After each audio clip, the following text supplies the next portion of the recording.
Hello everybody, glad you could make it. My name is Kaylee Ellen and welcome to this week's video. Okay, so this video has been requested pretty much non-stop since I actually suggested it on like a repop video the other week. So I've finally managed to get round to making it today. This video is all about what to do with plants after you receive them in the mail. So if they're looking good, if they're looking not good, somewhere in between, do they have yellowing leaves? Are the leaves damaged? Is the soil dry? Is the soil wet? Is it in moss? What's going on?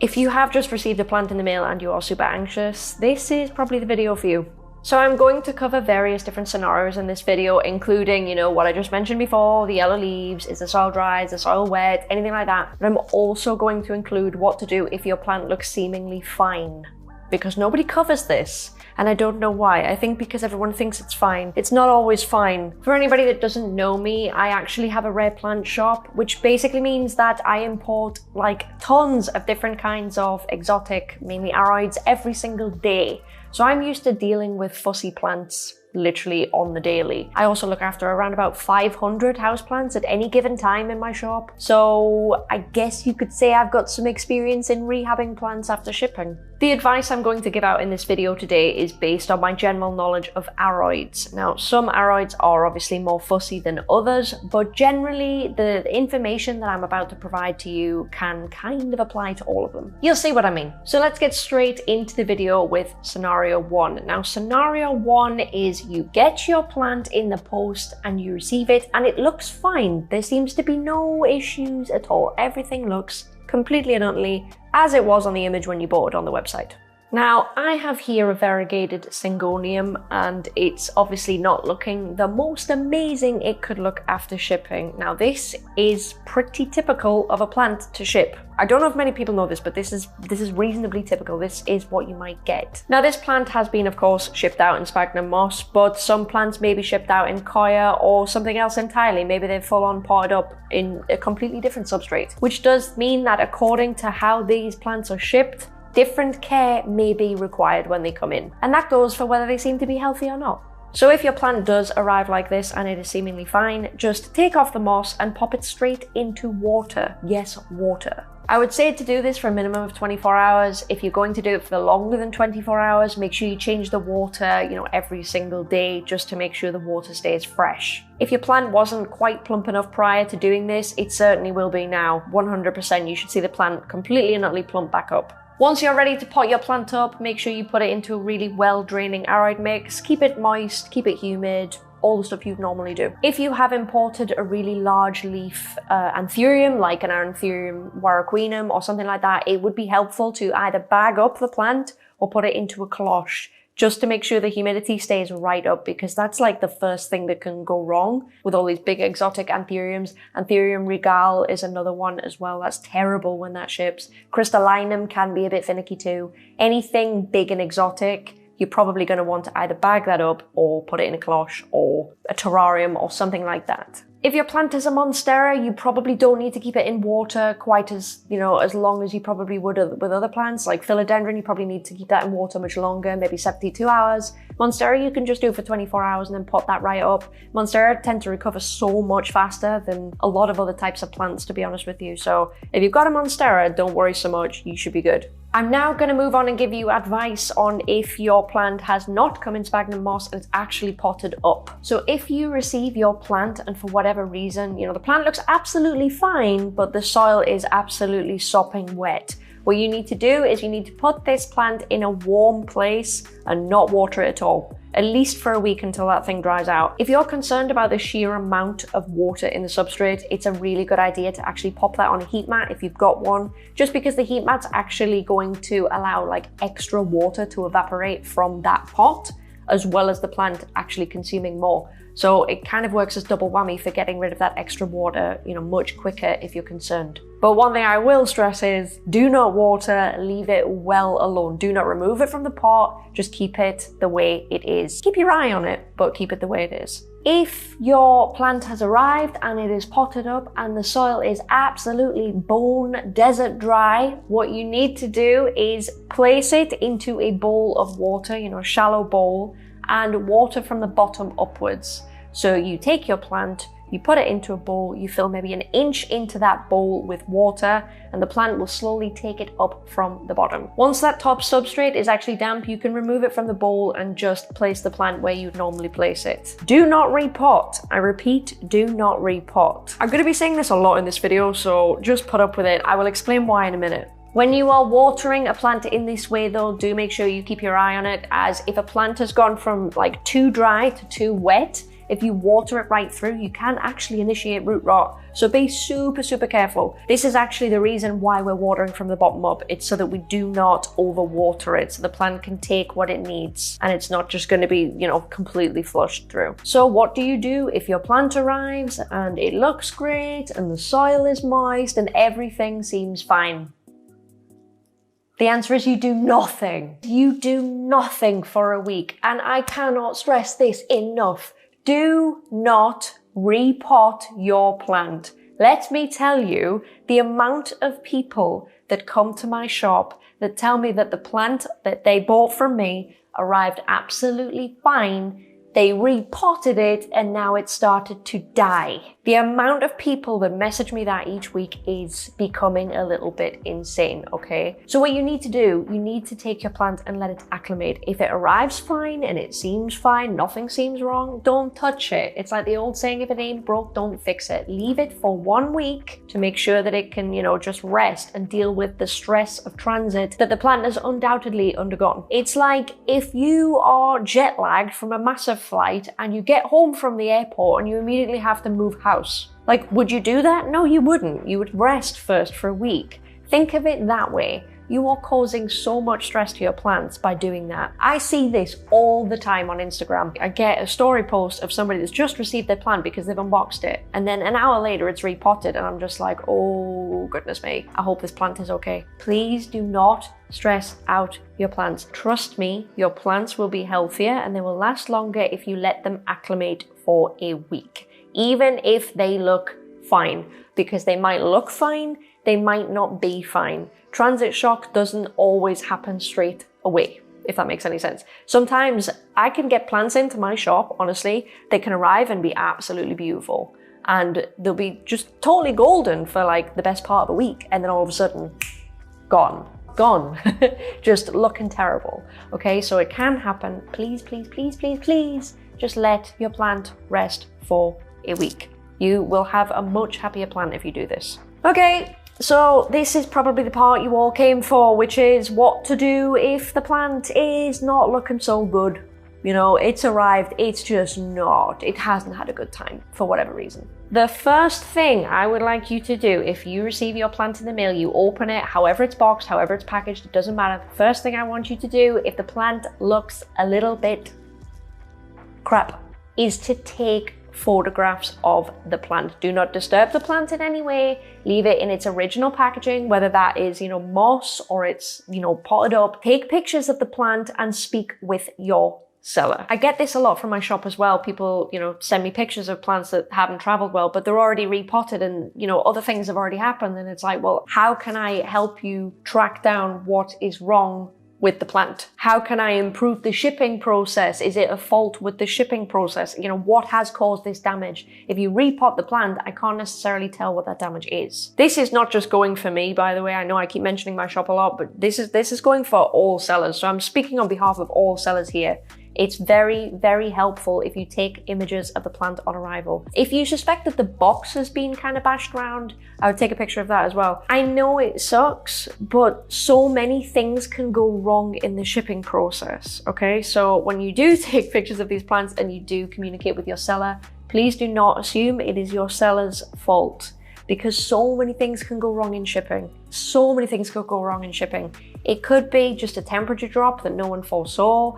It could be that the courier mistreated the package. That happens a lot. It could just be because that particular species of plant just does not travel well and it's just notorious for being difficult, you know, to ship. It could be many, many reasons. So make sure you take a photograph of your plant before you do anything, before you remove leaves, before anything. Contact your seller and, you know, figure out between you the best way to move forward. But I know that's kind of not what you want to hear, so I'm going to tell you what I do when I receive plants and they're in not the best shape. So the first thing is plants with damaged leaves, okay? So when I say damaged leaves, obviously this plant here would be a regular looking leaf. This is Philodendron gloriosum. It's packaged up how I would ship it out in my shop. And this here is a leaf with damage. Let me see if I can just focus that super quick.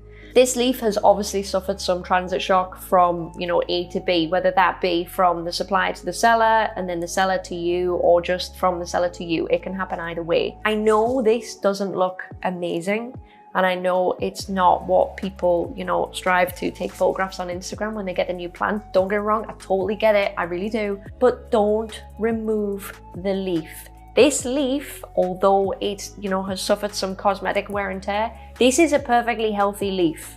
And if you remove this, your plant is not going to recover as quick. This can still photosynthesize, no problem. So if you remove this, you're giving it less energy to pump out, what you have here, which are new leaves. So please, please, please keep these leaves on the plant. Once you've grown a couple of leaves, if you want to, cut that off, that's absolutely fine.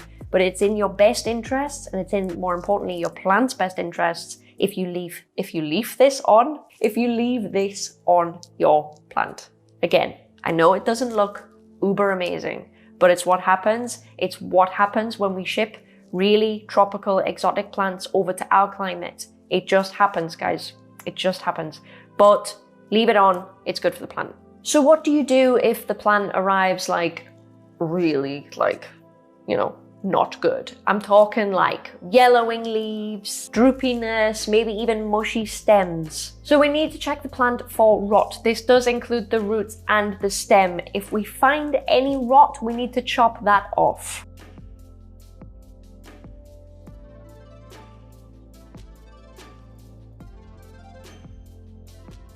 If we see any yellowing leaves, we can remove those immediately, as the plant has obviously lost the root system, and for whatever reason, it cannot support these extra leaves. So you could leave them, but they're gonna go anyway. If they're gone yellow, that's it, game over for that leaf. So remove those, and it can be a good idea, I know nobody's gonna like this, but it can be a good idea to remove up to 2/3 of the healthy leaves on the plant. This is basically because if that plant has suffered root rot, it's not going to sustain those leaves either. They're going to die anyway. So if you do remove those leaves, the plant now has more energy to actually recover, whereas if you kept the leaves on, it wouldn't.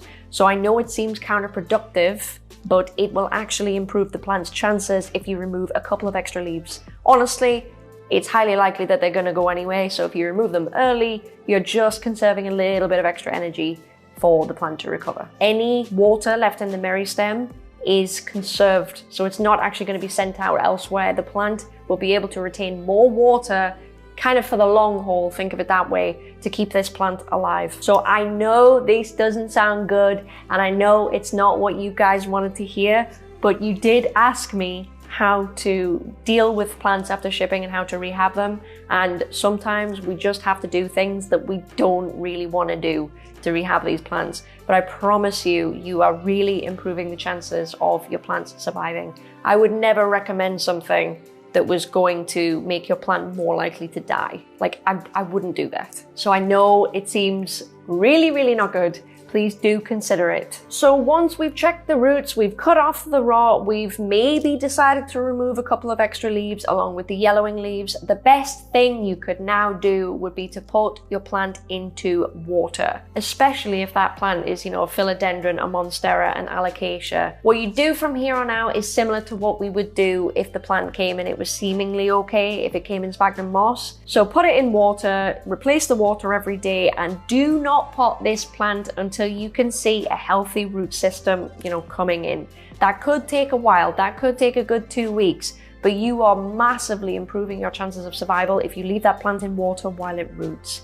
If you put it in soil and it doesn't really have roots, it's not really gonna root. I mean, it can be done, don't get me wrong, but your chances just dramatically reduce if you put that into soil, despite the root system just not really being there. And again, high humidity, really fussy plants like, Queen Anthurium, Anthurium regale, maybe crystallinum, things like that would do really, really, really well if they were bagged up. So blow up a bag with, air and place it over the plant. or you could use a cloche or whatever it is you're going to do just to seal off that humidity. They will recover 10 times faster that way. Now that we've gone through all of that, I would like to give you some miscellaneous tips. These didn't necessarily fit into one thing. They kind of apply to kind of everything kind of generally. So I'm going to go through these tips now. A lot of these are probably going to apply to you. So you're rehabbing your plants in water. I must stress that if you keep the water cool rather than warm, you are going to greatly reduce the chance of rot. Now, I know everyone says, you know, keep the plants warm and everything like that. In this situation, when the plant is just in water, do not try and keep the water warm, i.e. do not put your plant in water on a heat mat. Don't do it. Just do not do it. You are really increasing the risk of rot. Not only that, but if you are also rehabbing plants in water, try not to group them in the same container. If you group plants together and one of them starts to rot, the likelihood of that rot actually spreading is kind of high, to be honest. So I know it's really annoying, but if you can separate your plants out while you rehab them, say you bought like 5 plants, try and keep them in different containers with different water. That way, if something happens to one of them and it just gets rot, then it's not going to spread to the other plants. You've kept them, safe from each other. Do not feed the plants when they're in water. I know it might be tempting, but honestly, just don't bother. They probably do not have the root system required. If you are rehabbing a plant in water, it's probably because if it's, not applying to the 24-hour thing with, sphagnum moss, if you are rehabbing the plant, do not feed it. I know it might be tempting. I know you might think that it's helping, but it isn't. If the plant is, of course, rehabbing in water like we've just gone through, it probably means it's lost a lot of root. That's why you placed it in water according to the previous advice I've just given you. If you feed it, it can't take the feed up. It doesn't have the root system. It's just unnecessary. The plant doesn't need it. You are much better off just keeping it in clean water, clean, cool water every day. When you are rehabbing your plant, don't go full sunlight. I know this is like a super obvious one, but a lot of people might be more tempted to put it in a brighter spot for it to recover faster. Don't do it. Just put it where you'd normally put a plant. Grow lights are okay, but try and keep it a bit shaded. Just don't give the plant more than it can deal with. We're trying to reduce stress on the plant. So give it some light, but just don't get carried away. Okay, that's the best way I can put it. Don't get carried away.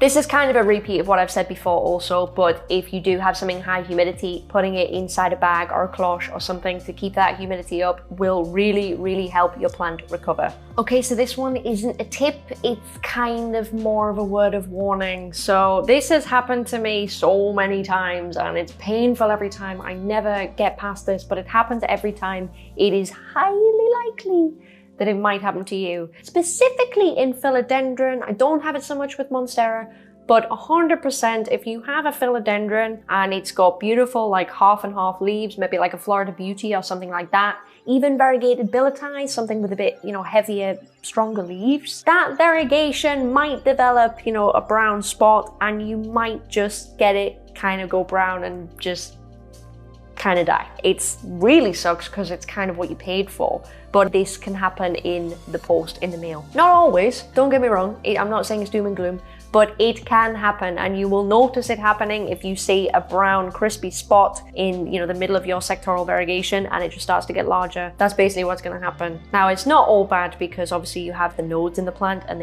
you've got the genetics because it's in the stem, right? So you can grow it back and get more of them, you know what I mean? You haven't lost your variegation, you've just lost your leaf, and I know it sucks, but I just want to let you know that might happen. So not a tip, more like a word of warning, a little bit.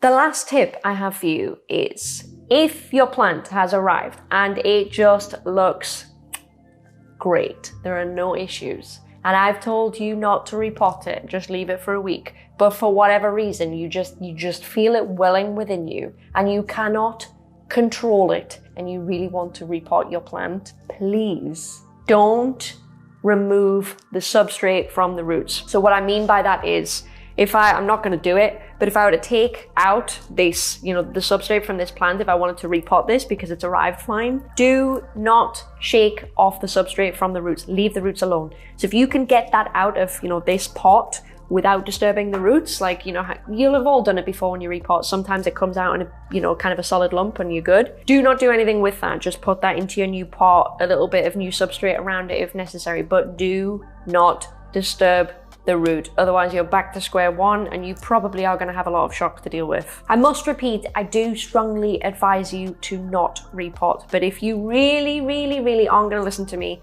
please do not shake off the roots. Do not disturb them. Just kind of just nestle it into the new pot with all the substrate, and you will find that is much better. Now, I know that all of that is potentially very confusing. It's like, okay, so what did I do if it was in moss? What do I do if it's potted up and it looks bad, but also it looks, you know, the leaves are yellowing and everything else? I know it's confusing. So what I've done is, and this may be slightly unnecessary, I don't really know, but I have made a flow chart that I've linked down below that you can print off. And if you get a new plant in, you know, the mail or whatever, you can actually follow along according to what's happened to your plant and what your plant's needs are, so that you don't really forget, so you've always got it. And that should help you work out what's best to do. Of course, always speak to your seller when you get the plant and it's not in good condition. Please do take photos. Be polite to your seller, because I'm not saying it doesn't happen, but 9 out of every 10 sellers want you to get good plants. They don't want to be sending out bad plants because it's bad business for them. So please be polite to them, and please do not assume it is something that the seller has done. As I say, don't get me wrong, 9 times out of 10, I would love to hear your horror stories, but please assume the seller means good intent. And I'm sure they would be happy to help you with whatever the issue is. Remember, a lot of the plants that you are ordering online have come from countries where I've been there myself. You know, I went to Thailand a few weeks ago. The conditions and the climate are so astronomically different from ours. Stuff like this happens. It's not cool, but it happens. And it's just part and parcel of owning, you know, exotic tropical plants. It's just what happens. If it makes anybody feel any better, I get so many plants into my office and some of them die right back. For example, queen anthuriums for me die right back to a stump. Sometimes the Anthurium crystallinum also dies right back to a stump. They will grow back, and believe me, they do. For example, if I get an Anthurium warraquinum in and the leaves turn into Doritos and it goes all dry and then it just becomes a stump, when that does rehab itself, you know, in a few weeks, and a new leaf comes out, the best part of this whole process is when that new leaf comes out, that's grown in my conditions. Do you know what I'm saying? So when you do rehab these plants and they do produce new growth, that new growth is absolutely golden, because that's growth that's happened in your conditions. So from that point onwards, you're good. I know it kind of sucks, but it is just what happens. And if it does happen and, you know, you don't want a refund, or that's just not the option, you know, that's not the route that you're going down, please rest assured knowing that when you do get that growth, that is like super hardy growth, because that has grown in the conditions that you've given it, in the conditions that you've set out for this plant. So there is 100% light at the end of the tunnel. Please do not lose hope. You can do it. You can do it. We can all do it. Anyway, thank you very, very much for watching. I really hope that this helps you guys. I know that the requests for this video were just off the map. Even when I said I was doing the video, everyone was like, when are you doing it? When is it coming out? Please, please tackle this. Please tackle this. Please cover this. So I hope that I've kind of done you proud. And everything I've recommended in today's video is all stuff that I do on a daily basis with a variety of different plants that come into my shop. If it arrives in sphagnum moss, it goes in water, and that's just what happens. That is the best chance of survival for these plants coming in. I haven't given you any advice today, believe me, that I don't already do myself, or I wouldn't do myself. So with that in mind, good luck with your plants. I hope you're doing great, given, you know, all things considered. Please stay at home, stay safe, and I will see you next week, guys. Bye.